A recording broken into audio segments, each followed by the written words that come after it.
इथे फक्त दागिने नाही तर पिढ्यानपिढ्यांचा विश्वास मिळतो. परंपरेची झळाळी आणि विश्वासाची खात्री. कैलास अडगावकर ज्वेलर्स, दत्त मंदिर बस स्टॉप, नाशिक रोड.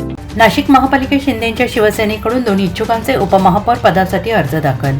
शिंदेंच्या शिवसेनेकडून नगरसेवक विलास शिंदे आणि प्रवीण तिदमे यांचे उपमहापौर पदासाठीचे अर्ज दाखल. गटनेते अजय बोरस्ते यांच्यासह शिवसेनेच्या नगरसेवकांनी नाशिक महापालिकेत एकत्र केला अर्ज दाखल. संपूर्ण राज्यात महायुतीचे वातावरण असल्याने एकनाथ शिंदेंकडे केली होती भाजप सेना युती संदर्भात चर्चा. मात्र लोकशाही प्रक्रियेचा भाग असल्याने उमेदवारी अर्ज दाखल.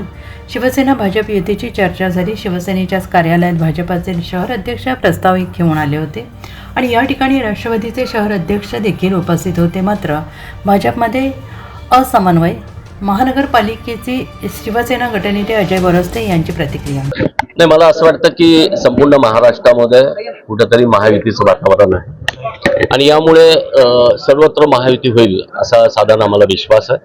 माननीय एकनाथ शिंदे साहेबांकडे पण तशा अपेक्षा आम्ही व्यक्त केल्या आणि त्यामुळे उपमहापौर पदासाठी आमच्याकडनं विलास अण्णा शिंदे आणि प्रवीण तिदमे या दोघांनी अर्ज दाखल केलेला आहे. युतीत लढायचं आहे की विरोधात बसायचं आहे याचा सर्वस्वी निर्णय आहे शिवसेनेचे मुख्य नेते आदरणीय एकनाथ शिंदे साहेब देतील. यावर निर्णय वाक्य असताना देखील आपल्या पक्षाकडनं उमेदवारी अर्ज दाखल करण्यात आले इच्छुकांकडनं. मुळात असं उमेदवारी अर्जच दाखल केला नाही तर आपला क्लेम कसा राहणार. त्यामुळे उमेदवारी अर्ज दाखल करणे आवश्यक आहे कारण शेवटी ही ज्याला काय म्हणतो निवडणूक आहे. निवडणूक प्रक्रियेमध्ये लोकशाहीमध्ये प्रत्येकानं सामील झालं पाहिजे हे मताशी आम्ही सहमत. मला असं वाटतं की मी पण असं ऐकलं की ते असं म्हटलंय, परंतु भारतीय जनता पार्टीचे अध्यक्ष माननीय सुनील केदार ते स्वतः शिवसेनेकडे महायुतीचं प्रपोजल घेऊन आले होते.